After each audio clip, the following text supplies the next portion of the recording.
मेरे सजनों बेलियो ते बजुर्गो, मैं हाँ लोक दास्तान लिखारी शायर नज़ीर सुल्तानी ते तुसी वेख रहे हो GS स्टूडियो। मेरे सजनों, साडी अज दी दास्तान दा नाम है चौधरी दा रेडियो। ये पुराने ज़माने दी मशहूर मज़ाहिया कहानी है। ਚੱਕ नंबर 20 ਦਾ एक चौधरी जिहदा नाम बूटा सी, ਉਹਦਾ एक भतीजा लाहौर नौकरी करदा सी। उदों रेडियो नवां आया सी।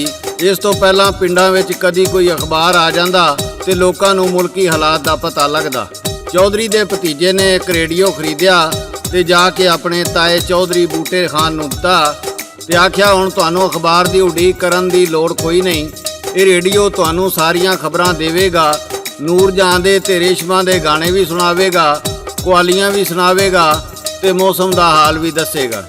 चौधरी लक्कड़ दी पेटी नूं वेख के हैरान होया, भई ना ते ये बंदा है ते ना ही इहदा कोई मूँह है, ये सानू खबरां ते गाने किवें सुनावेगा। चौधरी दे भतीजे ने रेडियो दा बटन मरोड़ के आख्या, जदों तुसी खबरां सुननियां होण ते इनू सज्जे पासे मरोड़ देना ते जदों कुछ ना सुनना होवे ते इनू खब्बे पासे मरोड़ देना। चौधरी हैरान होया, ये लकड़ी दी पेटी है कि खोता जिहड़ा कन्न मरोड़न ते बोलेगा। खैर, चौधरी दा भतीजा वापस लाहौर चला गया ते चौधरी ने मसीत विच ऐलान करवा दिता, भई शाम नूं सारे पिंड वाले ते इमाम मस्जिद भी मेरी हवेली आउण। तुहाडे कोलों एक मशवरा करना है। जदों सारे इकट्ठे हो गए ते चौधरी कहण लगा, बई गल इह वे भई असीं जिन्हां भूतां बारे तां जाणदे सां, पर कदी उन्हां दियां गल्लां नहीं सन सुणीਆਂ। मेरा भतीजा लाहौर तो यह पेटी लिआया है जिहदे विच जिन भूत कैद ने। कदी वो नूर जहां दे गाने सुणाउंदे ने ते कदी कवालियां। तुहाडा की मशवरा है? ये जिन हुण तां साडे काबू आ गए ने, इन्हां नूं डांगा मार मार के मार ना दईए। सारे लोकी हैरान सन भई इस पेटी विच जिन कैद ने। एक कहण लगा, सानू भी सुणाओ खां जिन की कहिंदे ने।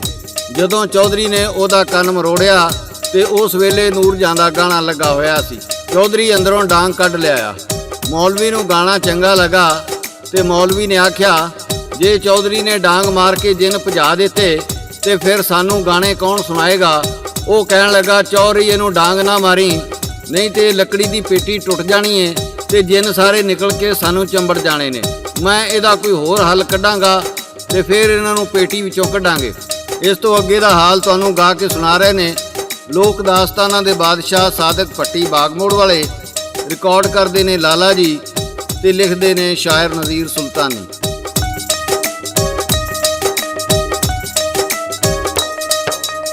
मौलवी साहब जी आखन लगे, ए जिन बड़े सियाने। चौधरी साहब जी डांगा दे नाल काबू नहीं जे आने।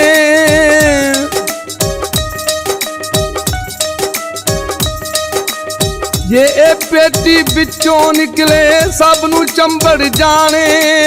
हल मैं होर कढांगा एदा, हुण सुनो तुसी गाने।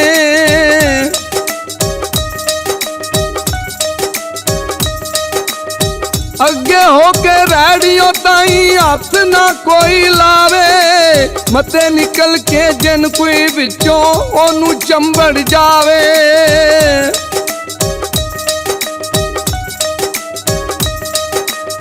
सारे आखन चौधरी दे कोल जिन्ना वाली पेटी, जिन्नू अपने साफे दे नाल रखदा यार लवेटी।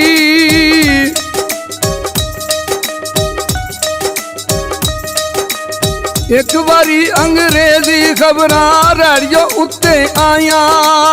चौधरी उच्ची उच्ची यारो देवे फिर दुहाइयां।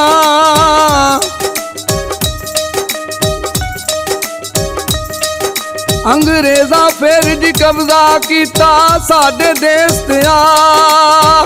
पिंड दे सारे कट्ठे हो जाओ मेरे वीर भरा।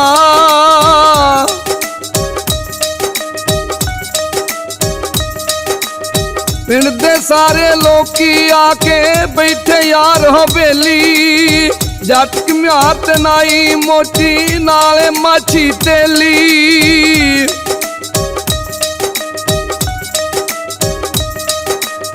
सब दे चेहरे दा रंग उड़िया बैठे हो हैरान। किधरों फिर अंग्रेज आ गए बैठे परेशान।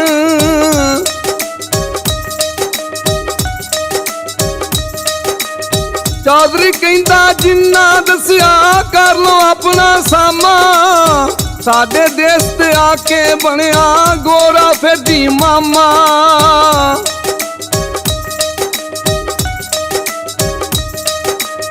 ਫਿਰ ਬਣਾਵੇ ਸਾਨੂੰ ਕਾਮੇ ਕਰਸੀ ਮੁੜ ਕੇ ਰਾਜ, ਜੱਟਾਂ ਨੂੰ ਵੀ ਤਾਂਗੇ ਕਰਸੀ ਨਹੀਂ ਸੀ ਯਾਰ ਖਰਾਜ।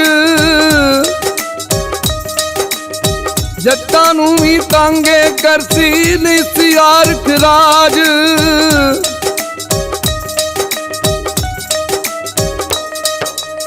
ਮੇਰੇ ਸੱਜਣੋ, ਜਦੋਂ ਸਾਰੇ ਪਿੰਡ ਵਾਲੇ ਚੌਧਰੀ ਬੂਟੇ ਦੀ ਹਵੇਲੀ ਇਕੱਠੇ ਹੋ ਕੇ ਬੈਠੇ ਸਨ ਤੇ ਸਾਰੇ ਹੈਰਾਨ ਤੇ ਪਰੇਸ਼ਾਨ ਸਨ ਭਈ ਅੰਗਰੇਜ਼ਾਂ ਨੇ ਆ ਕੇ ਫਿਰ ਸਾਡੇ ਮੁਲਕ ਤੇ ਕਬਜ਼ਾ ਕਰ ਲਿਆ ਹੈ।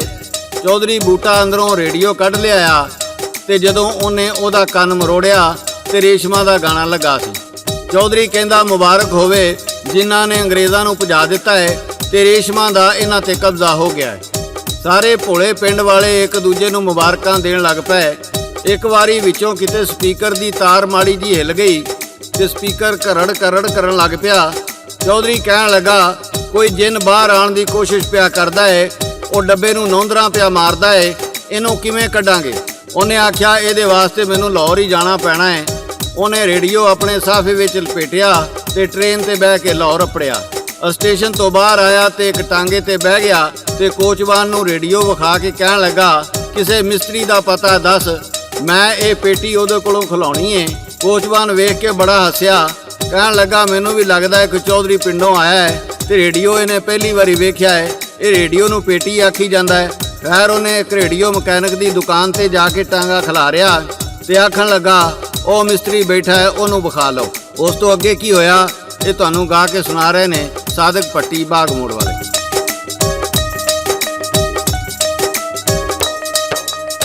ਜਾ ਕੇ ਉਹਨਾਂ ਇੱਕ ਮਕੈਨਿਕ ਕੋਲ ਉਹਨੂੰ ਅਪੜਾਇਆ, ਰੇਡੀਓ ਕੱਢ ਕੇ ਚੌਧਰੀ ਉਹਦੇ ਹੱਥ ਸੀ ਯਾਰ ਫੜਾਇਆ।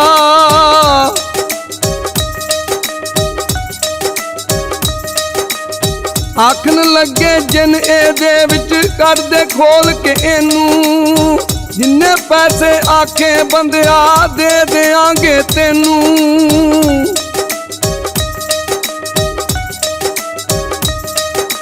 ਮਕੈਨਿਕ ਯਾਰ ਵੀ ਹੱਸਣ ਲੱਗਾ ਚੰਗਾ ਭਲਾ ਭਾਈ, ਸ਼ਕਲੋਂ ਤੇ ਨੀ ਕਿਧਰੋਂ ਲੱਗਦਾ ਮੈਨੂੰ ਯਾਰ ਸ਼ੁਦਾਈ।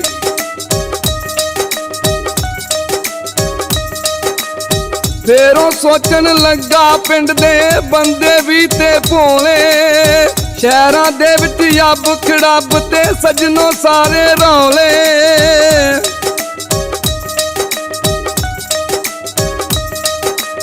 ਖੋਲਿਆ ਜਦ ਉਸ ਰੇਡੀਓ ਯਾਰੋ ਟਾਂਕਾ ਉਹਦਾ ਲਾਇਆ, ਫਿਰ ਸਪੀਕਰ ਦੇ ਜੀ ਵਿੱਚੋਂ ਸਾਫ਼ ਆਵਾਜ਼ ਸੀ ਆਇਆ।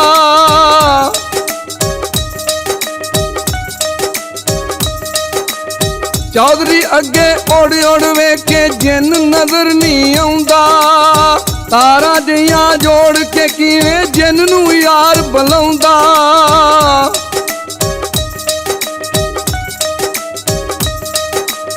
ਲੈ ਆਇਆ ਉਹ ਘਰ ਨੂੰ ਆਪਣੇ, ਕਰਦਾ ਫਿਰ ਵਡਿਆਈ, ਮੇਰੇ ਸਾਹਮਣੇ ਜਿੰਨ ਜੀ ਵੜਿਆ ਹੱਟੀ ਵਾਲੇ ਭਾਈ। ਮੇਰੇ ਸੱਜਣੋ ਬੇਲੀਓ ਮਿੱਤਰੋ ਬਜ਼ੁਰਗੋ, ਚੌਧਰੀ ਬੂਟਾ ਰੇਡੀਓ ਠੀਕ ਕਰਾ ਕੇ ਸ਼ਹਿਰੋਂ ਵਾਪਸ ਆਪਣੇ ਪਿੰਡ ਆ ਜਾਂਦਾ ਹੈ। ਇੱਕ ਦਿਨ ਦੂਜੇ ਪਿੰਡ ਦਾ ਚੌਧਰੀ ਬੂਟੇ ਕੋਲ ਆ ਜਾਂਦਾ ਹੈ, ਆਂਦਾ ਯਾਰ ਇਹ ਰੇਡੀਓ ਮੈਨੂੰ ਦੇ ਦੇ, ਵਾਵਾ ਖਬਰਾਂ ਤੇ ਗਾਣੇ ਸੁਣਾਉਂਦਾ ਹੈ ਤੇ ਚਲੋ ਮੈਂ ਵੀ ਕੋਈ ਰੌਣਕ ਬਣਾ ਲੈਣਾ। ਤੇ ਚੌਧਰੀ ਬੂਟਾ ਨੂੰ ਕੀ ਜਵਾਬ ਦਿੰਦਾ ਹੈ, ਸਾਦਕ ਪੱਟੀ ਬਾਗ ਮੋੜ ਵਾਲਾ ਪੇਸ਼ ਕਰਦਾ ਹੈ ਤੇ ਲਾਲਾ ਜੀ GS ਸਟੂਡੀਓ ਵਾਲੇ ਰਿਕਾਰਡ ਕਰਦੇ ਨੇ। ਉਹ ਕਿਸ ਤਰ੍ਹਾਂ ਕਰਦੇ ਨੇ? ਅੱਛਾ ਵੀ ਤਬਲੇ ਵਾਲਿਆ ਤੇਰਾ ਤਬਲਾ ਕੀ ਆਂਦਾ?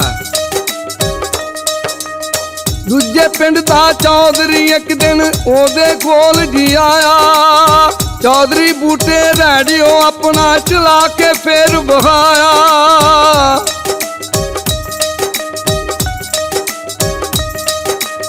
ਆਖਣ ਲੱਗਾ ਚੀਜ਼ ਤੇ ਚੰਗੀ ਖਬਰਾਂ ਨਾਲੇ ਗਾਣੇ, ਲੱਗਦਾ ਵਿੱਚ ਤਾਂ ਬੈਠੇ ਯਾਰੋ ਡਾਡੇ ਜਿੰਨ ਸਿਆਣੇ।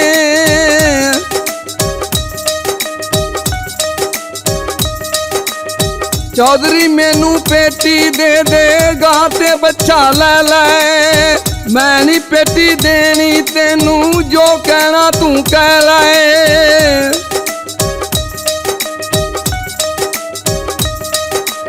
ਮੀਂਹ ਕਣੀ ਵੀ ਆਉਣੀ ਹੋਵੇ ਜਿੰਨ ਦੱਸਨੇ ਦਿੰਦੇ, ਬੱਦਲ ਕਾਲੇ ਚੜ ਜੀ ਆਏ ਉਹਨਾਂ ਦੇ ਫਿਰ ਵੇਂਦੇ।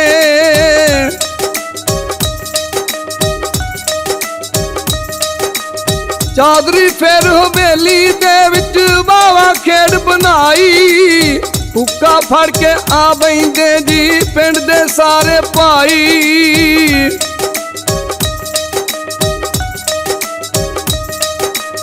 ਨਾਲੇ ਗੁੜ ਗੁੜ ਕਰਦੇ ਨਾਲੇ ਖਬਰਾਂ ਸਾਰੇ ਸੁਣਦੇ, ਦੁਨੀਆ ਕਿੱਥੇ ਅੱਪੜ ਗਈ ਏ ਅਸੀਂ ਆ ਕਿਹੜੇ ਗੁਣ ਦੇ।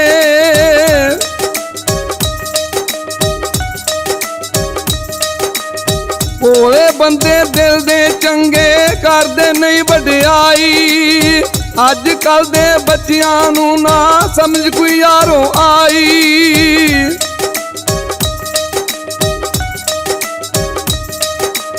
ਸਾਇੰਸ ਦਾ ਦੌਰ ਮਸ਼ੀਨੀ ਵਧਿਆ ਇੱਕ ਤੋਂ ਇੱਕ ਚੰਗੇਰੀ, ਝੂਠ ਫਰੇਬ ਤੇ ਲਾਲਚ ਰਿਸ਼ਵਤ ਵਗੀ ਸਜਣੋ ਨੇਰੀ।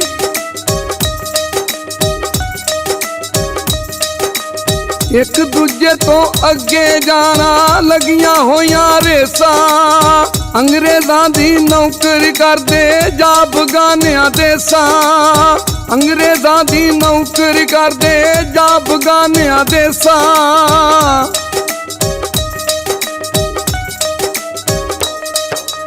ਮੇਰੇ ਸੱਜਣੋ, ਬੇਲੀਓ ਤੇ ਬਜ਼ੁਰਗੋ, ਬੇਸ਼ੱਕ ਇਹ ਫਰਜ਼ੀ ਕਹਾਣੀ ਹੈ, ਪਰ ਇਹਦੇ ਵਿੱਚ ਸਾਡੀ ਰਹਿਤਲ ਸਾਡੇ ਪਿੰਡਾਂ ਦੇ ਲੋਕਾਂ ਦੇ ਰਲ ਮਿਲ ਕੇ ਬਹਿਣ ਦੀ ਰੀਤ, ਅਮਨ ਸਕੂਨ ਤੇ ਭੋਲਾਪਨ ਹੈ।